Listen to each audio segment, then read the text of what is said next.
Shivananda Sharma Memorial RV College, an ISR initiative. Video lectures by faculty members. Shivananda Sharma Memorial RV College, one of the premier institutions run by the prestigious RV Group of institutions, has come up with a unique initiative to engage the students at the time of this unforeseen medical emergency caused by the corona outbreak. As a socially responsible institution, we would like to connect academically with the students to make good the losses caused. In this connection, we Harshita, you, Urs, and David Sunil of the Department of English are posting a video for the 4th semester BCom students on nationalism and interview, an interview of Bertrand Russell conducted by Woodrow Wyatt for the British television in 1959. This is a small excerpt from the whole interview. Please watch till the end of the video, like, share, and subscribe to our YouTube channel. Don't forget to click the bell icon for notifications. Woodrow Wyatt. Do you think that nationalism is a good or a bad thing, Lord Russell? Lord Russell. One would have to distinguish between cultural and political aspects of nationalism. From the cultural point of view, one of the rather sad things about the modern world is its extraordinary uniformity. If you go to an expensive hotel, there is nothing whatever to show you which continent it is in, or which part of the world, or anything. They are all exactly alike all over the world. And that gets a little dull and makes traveling hardly worth doing. So in the first dialogue, Russell is being asked, is nationalism a good thing or a bad thing? In response to this question, Russell says we will have to look at nationalism based on cultural and political aspects. What does he mean by that? He gives the example of expensive hotels. Say for example, I go to the Hilton hotels in Boston, then to London or Paris. When I go to these places, or any other 5-star hotel, the services and the hospitality that is rendered to me is by and large same. And this, perhaps according to Russell, will nullify my zeal to travel or my enthusiasm to travel, and also dilute the desire to explore the world. Meaning to say, we cannot give a homogenized. See, there is one particular word in the answer that says extraordinary uniformity. Kindly underline that. What does he mean by extraordinary uniformity? We cannot homogenize the concept of nationalism, is what he's trying to tell.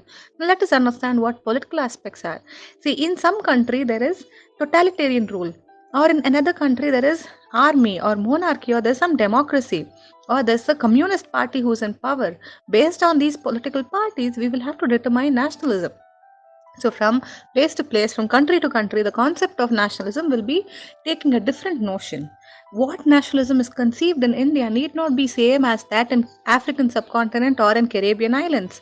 From like people vary culturally, so does the political aspect of the country varies. And based on this, nationalism will take a different dimension and definition, is what Russell is trying to tell us. Wyatt. Well, what would you say are the purposes, the main purposes of the organization of a national state? Russell. Well, the main purposes are what a state itself calls defense, and what other states call aggression. It is the same phenomenon, only it has different names from two sides. In fact, the state is primarily an organization for killing foreigners. That's its main purpose. There are, of course, other things they do. They do a certain amount of educating, but in the course of educating, you try very hard to make the young think that it is a grand thing to kill foreigners. I mean, take for instance that verse in the national anthem, which they don't sing as often as they did when I was young, where it says, "Confound their lavish tricks, frustrate their politics, and make them fall." We all used to sing that with great gusto about every foreigner. Wyatt. Like rule Britannia? Russell. Well, Britannia also. Now, since we case to rule the waves, we cannot very well rule the United States rule the waves. because it won't scan. And so we've dropped the whole thing. Question posed by White is, what are the purposes for the organization of national state? In response to this, Russell says, there are again two aspects. One is defense and the other one is to control aggression. Now, first of all, what does he mean by defense? Say, for example, I walk up to you and I try to slap you. What will you first do? You will cover your cheek and you will try to be defensive. You'll try and avoid being hit. Similarly, when there is external threat from some other country, say our neighbors are there to attack us, what will the Indian defense do? The Army, Navy and Air Force, they will all work together to safeguard the interests of the Indian citizens. Similarly, when there is some internal uprising, say for example during the reign of Indira Gandhi, the Operation Blue Star, or there are communal riots, or there is the communal riots like Godra or the Kaveri dispute. Time and again there are agitations that are coming up and cropping up. When such issues crop up, we require an agency that is there to monitor us and that is there to unite us and see to it that all of us are abiding the rules laid out to us by the Constitution of India. And that is done by the Central Police Force, the CRPF, CISF, or the state police forces. These forces are there to control people and they see to it that people of India respect the Constitution and abide by the rules. Then White says, or probably it's like having the concept of Rule Britannia. Russell says, but then Rule Britannia is no longer in use because that great empire called British Empire has diffused. That imperial control is no longer there, and now it is the big brother, USA, but nobody uses such terminologies. Or basically, to give you in simple words, to give you a better understanding, what is Russell trying to tell you? He's just trying to tell that these words like Jai Karnataka Mate or Jai Hind or Vande Mataram, they're all terminologies that are used to inject patriotism in the minds of people, and it is also there to create national consciousness among people. White. That's the sort of thing you mean by nationalism being harmful. Russell, what I mean by it being harmful is that it's part of its teaching to inculcate the view that your own country is glorious and has always been right in everything. I don't think it's right to view foreign nations in that way. One sees curious examples of it.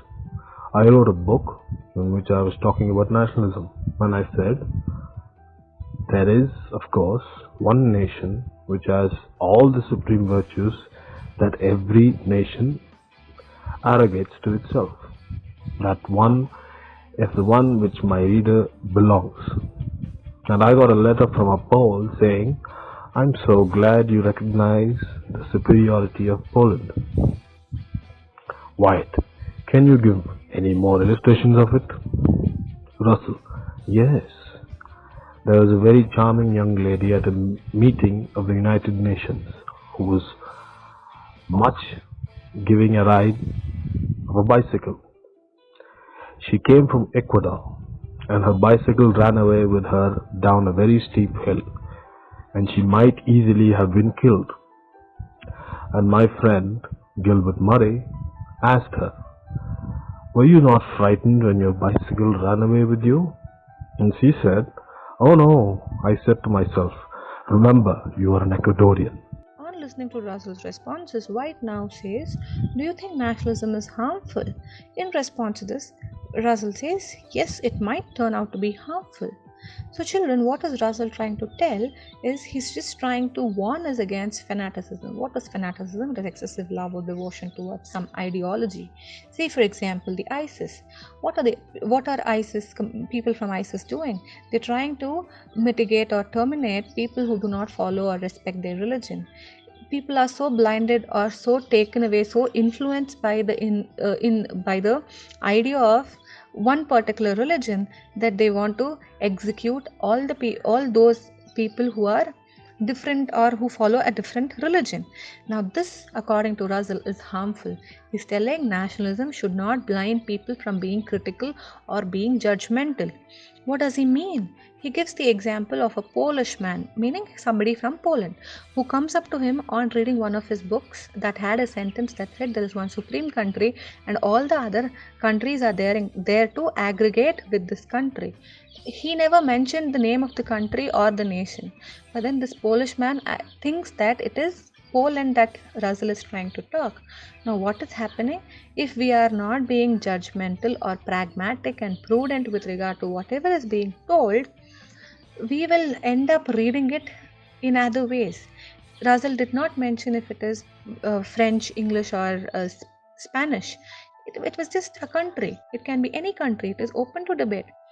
But this man was there to read it in a different way because he is stationed or he is instructed in such a way that Poland to him is much superior than all the other European countries.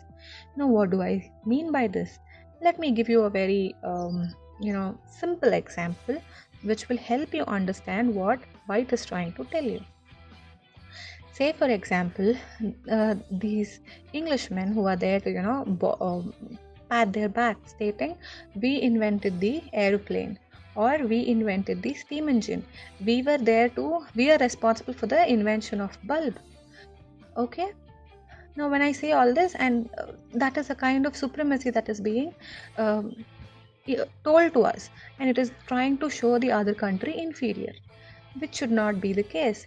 In order to showcase ourselves superior, we are also trying to showcase another country inferior. That is not the right way of coexisting with other nations, and this ideology can be damaging, is what Russell is trying to tell. When White is there to ask, can you give me more examples, he brings up the uh, incident that had happened with some Ecuador is a nation, so Ecuadorian representative who had come to the United Nations, when she's there to fall off from a cycle, somebody else says, "Oh, madam, you were there to fall off from the cycle. Were you scared?" And she says, "I kept telling myself, listen, you're an Ecuadorian and you cannot fear." What is Russell trying to tell you with this illustration? He's just trying to tell you that there is nothing that being Ecuadorian has to do with having the virtue of being scared. It is human instinct. Say you're being pushed off from a cliff, the first emotion that emerges in your mind is fear. And if you are devoid of that, and if you say, "I am an Indian, I am not going to be, I am courageous, I'm going to be, very strong, mentally strong, and even if I fall off from the cliff and break my legs, it doesn't matter." No, that's not the way. So this is being ridiculed by Russell. Such blind consumptions of nationalism can be a dangerous virtue, and this can bring or it can create lot of disputes and conflicts among countries and among different people, and this has to be aborted, is what Russell is trying to tell us.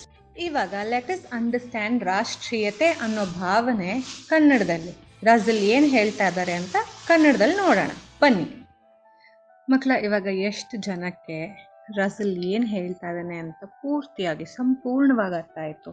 ನಾನು ಪೂರ್ತಿ interview ಇನ್ನೂ ಓದಿಲ್ಲ, ಆದರೆ ಇಲ್ಲಿ ತನಕ ಏನು ಓದಿ ಏನು ಎಕ್ಸ್ಪ್ಲೇನ್ ಮಾಡಿದ್ದೀನಿ ಅದು ಎಲ್ರಿಗೂ ಎಲ್ಲನೂ ಅರ್ಥ ಆಯ್ತಾ? ಅರ್ಥ ಆಗಿಲ್ಲ ಅಂದರೆ ಇನ್ನೂ ಒಂದ್ಸಲಿ ಓದೋಣ, ಇನ್ನೂ ಒಂದ್ಸಲಿ ಕೇಳಿಸ್ಕೊಳ್ಳೋಣ ಏನು ಮಾತಾಡ್ತಾ ಇದ್ದಾನೆ ರಸಲ್ ಅನ್ನೋ ಮನುಷ್ಯ. ನ್ಯಾಷನಲಿಸಮ್ ಅನ್ನೋದು ಅವನ ಪ್ರಕಾರ ಏನು ಅಂತ ತಿಳ್ಕೊಳ್ಳೋಣ. ಇವಾಗ ಮೊದಲನೇ ಕ್ವೆಶ್ಚನ್ನಲ್ಲಿ ಉಡ್ರೋ ವೈಟ್ ಅನ್ನೋ ಆತ ಕೇಳ್ತಾ ಇದ್ದಾನೆ, ನ್ಯಾಷನಲಿಸಮ್ ಅನ್ನೋದು ಒಳ್ಳೆಯದಾ ಕೆಟ್ಟದಾ ಅಂತ. ಅದಕ್ಕೆ ಅವ್ರು ಹೇಳ್ತಾರೆ, ಎರಡು ಥರ ನಾವು ನ್ಯಾಷನಲಿಸಮ್ನ ನೋಡ್ಬೋದು. ಒಂದು ಕಲ್ಚರಲ್ ಆಸ್ಪೆಕ್ಟಲ್ಲಿ ನೋಡ್ಬೋದು, ಇನ್ನೊಂದು ಪೊಲಿಟಿಕಲ್ ಆಸ್ಪೆಕ್ಟಲ್ಲಿ. ಪೊಲಿಟಿಕಲ್ ಆಸ್ಪೆಕ್ಟ್ನ ಅವ್ರು ಅಷ್ಟಾಗಿ ವಿವರಣೆ ಕೊಟ್ಟಿಲ್ಲ, ಆದರೆ ಕಲ್ಚರಲ್ ಆಸ್ಪೆಕ್ಟಲ್ಲಿ ಅವ್ರು ಹೇಳ್ತಾರೆ, it's just like going to some luxury hotel. ಒಂದು ಊರಿಂದ ಇನ್ನೊಂದು ಊರಿಗೆ ಈ ಲಕ್ಸುರಿ ಹೋಟೆಲ್ಸ್ ಎಲ್ಲವೂ ಒಂದೇ ಥರ ಹಾಸ್ಪಿಟ್ಯಾಲಿಟಿ, ಒಂದೇ ಥರ ಸರ್ವಿಸು ಎಲ್ಲ ಒಂದೇ ಥರ ಇರುತ್ತೆ. ಹಾಗೆಯೇ ನಾವು ಈ ಥರ ಒಂದೇ ಥರ ಇರೋ ಸರ್ವಿಸ್ನ ಬೇರೆ ಬೇರೆ ಊರಲ್ಲೂ ನಾವು ತಗೊಳ್ತಾ ಇದ್ದರೆ ನಮಗೆ ಆ ಟ್ರಾವೆಲ್ ಮಾಡೋ ಉತ್ಸಾಹ ಇರೋದಿಲ್ಲ. ಅದಕ್ಕೆ ಅವ್ರು ಹೇಳ್ತಾರೆ, ನಾವು ಎಲ್ಲಾನು ಒಂದೇ ರೀತಿನಲ್ಲಿ ನೋಡೋಕ್ಕಾಗಲ್ಲ. ನ್ಯಾಷನಲಿಸಮ್ ಒಳ್ಳೆದಾ ಕೆಟ್ಟದಾ ಅನ್ನೋದು ಆ ದೇಶಕ್ಕೆ ಆ ಪೊಲಿಟಿಕಲ್ ಸಿಚುವೇಶನ್ನ ನೋಡಿಕೊಂಡು ನಾವು ಹೇಳಬೇಕಾಗತ್ತೆ.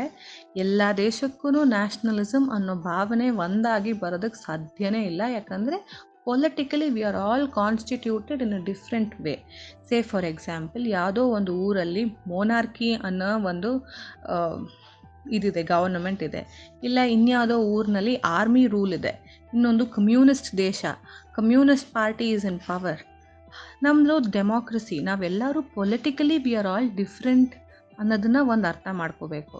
ಸಾಂಸ್ಕೃತಿಕವಾಗಿ ಮತ್ತು ಪೊಲಿಟಿಕ್ಸಲ್ಲಿ ವಿ ಆರ್ ಡಿಫ್ರೆಂಟ್. ಹಾಗಾಗಿ ನ್ಯಾಷನಲಿಸಮ್ ಒಳ್ಳೆದಾ ಕೆಟ್ಟದಾ ಅನ್ನೋದನ್ನು ನಾವು ಒಂದು ಏನದು ಕರೆಕ್ಟಾಗಿ ಹೇಳೋದಕ್ಕೆ ಸಾಧ್ಯನೇ ಇಲ್ಲ ಅಂತ ಹೇಳ್ತಾನೆ. ಆ ದೇಶಕ್ಕೆ ಆ ಪರ್ಟಿಕ್ಯುಲರ್ ಸಿಚುವೇಶನಲ್ಲಿ ನ್ಯಾಷನಲಿಸಮ್ ಅನ್ನೋ ಕಾನ್ಸೆಪ್ಟು ಸರಿ ಹೋಗುತ್ತೆ ಅಂತ ಹೇಳ್ತಾರೆ. ಆಮೇಲಿಂದ what are the main purposes of having a national state, organisation of a national state ಅಂತ ಕೇಳ್ತಾರೆ. ಕೇಳಿದಾಗ ಹಿ ವಿಲ್ ಸೇ, 2 ವಿಷಯಕ್ಕೆ ನ್ಯಾಷನಲಿಸಮ್ ಅಥವಾ ನ್ಯಾಷನಲ್ ಸ್ಟೇಟ್ ಅನ್ನೋದು ನಮಗೆ ಭಾಳ ಮುಖ್ಯ ಆಗುತ್ತೆ. ಅದರಲ್ಲಿ 2 ವಿಷಯದ ಬಗ್ಗೆ ಮಾತಾಡ್ತಾರೆ, ಡಿಫೆನ್ಸ್ ಮತ್ತು ಅಗ್ರೆಷನ್ ಅಂತ. ಏನಪ್ಪ ಅಂದರೆ, ಇವಾಗ ನಮ್ಮ ದೇಶದ ಮೇಲೆ ಬೇರೆ ಯಾವುದೋ ದೇಶ ಹಾವಳಿ ಮಾಡಿದಾಗ ನಾವು ವಿ ಆರ್ ಡಿಫೆನ್ಸಿವ್. ನಾನು ಹೇಳಿದೆ, ಇವಾಗ ನಾನೇನಾದರೂ ಎದ್ದು ಬಂದು ನಿಮಗೆ ಒಂದು ಕಪಾಲಕ್ಕೆ ಹೊಡಿತೀನಿ ಅಂತ ಆದರೆ ನೀವು ಫಸ್ಟ್ ಕೆನ್ನೆ ಮುಚ್ಕೊಂಡು ನಾನು ಹೊಡೆಯೋದನ್ನು ತಡಿತೀರ. ಹಾಗೆಯೇ ನಮಗೆ ಬೇರೆ ದೇಶದಿಂದ ಏನಾದರೂ ಥ್ರೆಟ್ ಅಂತ ಬಂದರೆ, ಟು ಅವಾಯ್ಡ್ ದ್ಯಾಟ್ ನಾವೇನು ಮಾಡ್ತೀವಿ, we have a defence and that defence will be capable of protecting its citizens. ಹಾಗೆಯೇ ಅಗ್ರೆಷನ್ ಅಂತ ಆಗುತ್ತೆ. ಇವಾಗ within India there are so many agitations that are happening. ಓಕೆನಾ? ಸೇ ಫಾರ್ ಎಕ್ಸಾಂಪಲ್, ತುಳುನಾಡು ಅಂತ ಕೇಳ್ಕೊತಾರೆ. ಅಂದರೆ within Karnataka, Tuluvas want another region to whereby they can have a political sovereignty. ಹಾಗೆಯೇ if you go to West Bengal and Sikkim, ಈ ಕಡೆಗೆ ಹೋದಾಗ West Bengal, Sikkim, they have one small clash because ಅಲ್ಲಿ Gorkha land ಅಂತ ಕೇಳ್ಕೊಳ್ತಾ ಇದ್ದಾರೆ. ನಮಗೆ ಗೋರ್ಖಾಗಳು ಅಂದರೆ ಅಲ್ಲಿರೋ ಒಂದು ಕಮ್ಯುನಿಟಿ, ಆ ಕಮ್ಯುನಿಟಿಗೆ ಬೇಕಾಗಿರೋ ಹಾಗೆ, ಅಂದರೆ ಈ ವೆಸ್ಟ್ ಬೆಂಗಾಲ್ ಗವರ್ನಮೆಂಟ್ ಅಲ್ಲಿಗೆ ಬೇಕಾಗಿರೋ ಹಾಗೆ ಡೆವಲಪ್ಮೆಂಟ್ಗೋಸ್ಕರ ಫಂಡ್ಸ್ ಕೊಡ್ತಾ ಇಲ್ಲ. ಹಾಗಾಗಿ ನಮಗೆ ಒಂದು ಸ್ಟೇಟ್ ಮಾಡಿಕೊಡಿ, ನಮ್ಗೆ ಉದ್ಧಾರ ಆಗುತ್ತೆ, ನಾವು ನಾರ್ತ್ ಈಸ್ಟ್ನವರು ನಮ್ಮನ್ನ ಡಿಸ್ಕ್ರಿಮಿನೇಟ್ ಮಾಡ್ತಾರೆ ಈ ವೆಸ್ಟ್ ಬೆಂಗಾಲಿಗಳು ಅಂತ ಹೇಳಿ ಅಲ್ಲಿ ದೇರ್ ಆಸ್ಕಿಂಗ್. ಹಾಗೆಯೇ there are so many internal issues. ಇವಾಗ CAA ಅನ್ನೋ ಪಾಲಿಸಿ ಬಂದಾಗ ಗಲಾಟೆ ನಡೀತು. ದೇಶದಾದ್ಯಂತ ಎಲ್ಲ ಕಡೆನೂ ಒಂದಷ್ಟು ಗಲಾಟೆ ಮಾಡಿದರು. ಆಮೇಲಿಂದ ಸ್ಟೂಡೆಂಟ್ ಅಪ್ರೈಸಿಂಗ್ಸ್ ಇರುತ್ತೆ. ಇವಾಗ JNUನಲ್ಲಿ ಯಾವುದೋ ಒಂದು ಸ್ಟೂಡೆಂಟ್ದು ಏನೋ ಒಂದು ಇಶ್ಯೂ ಬಂದಿರುತ್ತೆ. ಹಾಗೆ agitations are of different kinds within India. Communal agitations ಇರ್ಬೋದು, ಅಥವಾ ಈ ಲಿಂಗ್ವಿಸ್ಟಿಕ್ ಅಜಿಟೇಷನ್ಸ್, ಏನೇನೋ ಇರುತ್ತೆ. ತುಂಬ ಅಜಿಟೇಷನ್, ಈ ಕಾವೇರಿ ಮುಕದ್ದಮೆ, ಈ ಥರದ್ದೆಲ್ಲ ಬರುತ್ತೆ. ಈ ಥರ ಸಿಚುವೇಶನ್ ಬಂದಾಗ ನಮ್ಮನ್ನೆಲ್ಲರನ್ನೂ ಒಂದಾಗಿ, ಏನೇ ಡಿಫ್ರೆನ್ಸಸ್ ಇದ್ರೂ ಒಂದಾಗಿ ಕೂಡಿಟ್ಟು ಮತ್ತು ನಾವು ತಪ್ಪು ಮಾಡದೇ ಇರೋ ಹಾಗೆ ನೋಡ್ಕೋಬೇಕು ಅಂದರೆ we require some kind of policing ಅಲ್ವಾ? ಅದನ್ನು ಅಂದರೆ every other day if you come up with a new demand, ಎಲ್ಲನೂ ನಾವು the state cannot fulfil. State meaning to say the nation cannot fulfil. ಹಾಗಾಗಿ we have police and we also have army, defence and ಬೇರೆ other concepts. CISF ಅಂತೀವಿ, CBI ಅಂತೀವಿ. There all agencies to control us, to keep us united. ಓಕೆನಾ? ಅದಕ್ಕೆ Woodrow white ಹೇಳ್ತಾನೆ, ಓ rule Britannia ಥರನಾ ಅಂತ ಹೇಳ್ತಾನೆ. ಅದಕ್ಕೆ ವೈಟ್ ಹೇಳ್ತಾನೆ, ರೂಲ್ ಬ್ರಿಟಾನಿಯಾ ಎಲ್ಲ ಹಳೆ ಕಾಲದ್ದು, it was no longer in use because that entire concept of Great Kingdom called the British Kingdom ಅನ್ನೋದು it is no longer there. It is dismantled. And ಇವಾಗ if there is some super power, it is USA, but we don't use USA, ಅದು rule the USA, the United States rule the waves ಅಂತೆಲ್ಲ ಯಾರೂ ಹೇಳಲ್ಲ. ಆದರೆ ಏನು ಹೇಳಬೇಕು ಅಂತ ಬಂದಿದ್ದಾರೆ ಅಂದರೆ, ನಾವು ಹೇಗೆ ಜೈ ಭಾರತ್ ಮಾತಾ ಅಥವಾ ಜೈ ಕರ್ನಾಟಕ ಮಾತೆ, ಸಿರಿಗಣ್ಣಮ್ಗಳಿಗೆ ಅಂತೆಲ್ಲ ಹೇಳ್ತೀವಲ್ಲ, they're all words that we use to inject patriotism in the minds of people. They're all terminologies ಎಲ್ಲಿಂದ ನಾವು ಒಂಥರ ಗೌರವ, ಮತ್ತು we all recognise our selves under one flag. ಆ ರೆಕಗ್ನಿಷನ್ನು, ಒಂದು ಫೀಲಿಂಗ್, ಅಂದರೆ it is an ideology that is being told to us. Okay, and in the end ಈ ಸೇಸ್ ಈ ಐಡಿಯಾಲಜಿ ಇಂಜೆಕ್ಟ್ ಆಗುತ್ತಲ್ಲ, ನಾವು ನಮ್ಮ ದೇಶನೇ ಎಲ್ಲ ದೇಶಕ್ಕಿಂತನೂ ಶ್ರೇಷ್ಠ, ನಮ್ಮ ದೇಶ ಬಿಟ್ಟು ಇನ್ನೊಂದಿಲ್ಲ, ನಾವು ಝೀರೋ ಕಂಡು ಹಿಡಿದ್ವಿ, ನಾವು ಹರಪ್ಪನ್ ಸಿವಿಲೈಸೇಷನ್ ಅಷ್ಟು ಹಿಂದಿಂದು, ನಾವೇ ಎಲ್ಲದಕ್ಕಿಂತನೂ ನಮ್ಮ ದೇಶದ್ದು ಸೈಂಟಿಫಿಕ್ ಇದು ಹಾಗೆ ಹೀಗೆ. ಆಮೇಲೆ ಇವಾಗ ಇಂಗ್ಲಿಷ್ ಬ್ರಿಟಿಷ್ UK ಎಷ್ಟೊಂದು ನಾವೇ ಏರೋಪ್ಲೇನ್ ಕಂಡು ಹಿಡಿದಿದ್ದು, ನಾವು ಬಲ್ಬ್ ಕಂಡು ಹಿಡಿದಿದ್ದು, ನಾವು ಸ್ಟೀಮ್ ಇಂಜಿನ್ ಕಂಡು ಹಿಡಿದಿದ್ದು ಅಂತೆಲ್ಲ ಜಂಬ ಪಡ್ತಾರಲ್ವಾ. That is a kind of wrong nationalism ಅಂತ ರಸಲ್ ಹೇಳ್ತಾ ಇದ್ದಾನೆ. ಯಾಕಪ್ಪ ಅಂದರೆ ನಾವು ಹೇಗಾಗ್ತೀವಿ ಅಂದರೆ, ನಾವು ಬೇರೆ ದೇಶದಲ್ಲೂ ಒಂದು ಒಳ್ಳೆ ವಿಷಯ ಇರಬಹುದು ಅನ್ನೋ ಒಂದು ವಿಷಯಕ್ಕೆ ಅವಕಾಶನೇ ಕೊಡೋದಿಲ್ಲ. ವಿ ವಿಲ್ ಬಿಕಮ್ ಒಂಥರ ಎಸ್ಟ್ರೇಂಜ್ಡ್ ಅಂದರೆ we are not bothered about other nations. Or ನಮ್ಮ ಪ್ರಕಾರ it's just like having ego, I am correct, ನನ್ನ ಬಿಟ್ಟು ಇನ್ನು ಯಾರಿಲ್ಲ ಅನ್ನೋ ಒಂದು ದೃಷ್ಟಿ ಬಂದ್ಬಿಡುತ್ತೆ ಈ ನ್ಯಾಷನಲಿಸಮ್ ಜಾಸ್ತಿ ಆಗಿಬಿಟ್ರೆ. ಅದು ತಪ್ಪು ಅಂತ ಹೇಳ್ತಾ ಇದ್ದಾನೆ. ಅದನ್ನು ಎಕ್ಸ್ಪ್ಲೇನ್ ಮಾಡೋಕ್ಕೆ ಈಕ್ವಿಡೋರ್ ಅನ್ನೋದು ಒಂದು ದೇಶ. ಆ ದೇಶದಲ್ಲಿ ಯಾರೋ ಒಬ್ಬರು ಬಂದಿರ್ತಾರಂತೆ ಯುನೈಟೆಡ್ ನೇಷನ್ಸ್ಗೆ ರೆಪ್ರೆಸೆಂಟೇಟಿವ್. ಯುನೈಟೆಡ್ ನೇಷನಲ್ಲಿ ಎಲ್ಲರೂ ಇರ್ತಾರಲ್ವ ಮಕ್ಕಳ, ಅಲ್ಲಿಗೆ ಬರ್ತಾರಂತೆ. ಆಕೆ ಸೈಕಲಿಂದ ಬೀಳೋ ಥರ ಇದ್ರಂತೆ. ಆದರೆ ಯಾರೋ ಕೇಳಿದ್ರಂತೆ, ಇವಾಗ ನೀವು ಬೀಳ್ತಿದ್ರಿ, ನಿಮಗೆ ಭಯ ಆಯಿತಾ ಅಂತ. ಅವರು ಇಲ್ಲ ನನಗೆ ಈಕ್ವಿಡೋರಿಯನ್ ಅಲ್ವಾ ನಾನು, ನನಗೆ ಭಯ ಅನ್ನೋದು ಬರೋದಿಲ್ಲ ಅಂತ ಹೇಳಿ. ಇವಾಗ ಈಕ್ವಿಡೋರಿಯನ್ ಆಗಿರೋದಕ್ಕೂ ಭಯ ಪಡೋದಕ್ಕೂ ಏನು ಸಂಬಂಧ? ಮನುಷ್ಯನ ಸಹಜ ಗುಣ ಟು ಗೆಟ್ ಸ್ಕೇರ್ಡ್. ಇವಾಗ ನಾನೊಂದು ಹಾವು ನೋಡ್ತೀನಿ, ಸುಮ್ಮನೆ ನಿಂತಿರ್ತೀನಿ, ಪಕ್ಕದಲ್ಲಿ ಒಂದು ಹಾವು ಹರ್ಕೊಂಡು ಹೋಗುತ್ತೆ, ಭಯ ಆಗಲ್ವಾ? ನಾನು ಐ ಆಮ್ ಇಂಡಿಯನ್, ನಾನು ಯಾಕೆ ಭಯ ಪಟ್ಕೊಳ್ಳಿ ಅಂತ ಹೇಳಿದ್ರೆ ಏನು ಅನಿಸುತ್ತೆ ನಿಮಗೆ ಅಲ್ವಾ? ಅದನ್ನು ಹೇಳಿ ಅವನು ಕ್ರಿಟಿಕ್ ಮಾಡ್ತಾ ಇದ್ದಾನೆ. ಇಲ್ಲಿ ತನಕ ನಿಮ್ಗೆ ಅರ್ಥ ಆಗಿದೆ ಅಂತ ಅನ್ಕೋತೀನಿ. ಪುನಃ ಏನಾದರೂ ಡೌಟ್ಸ್ ಇದ್ದರೆ let us know. Drop in your comments in the comment section and we will help you out. Thank you.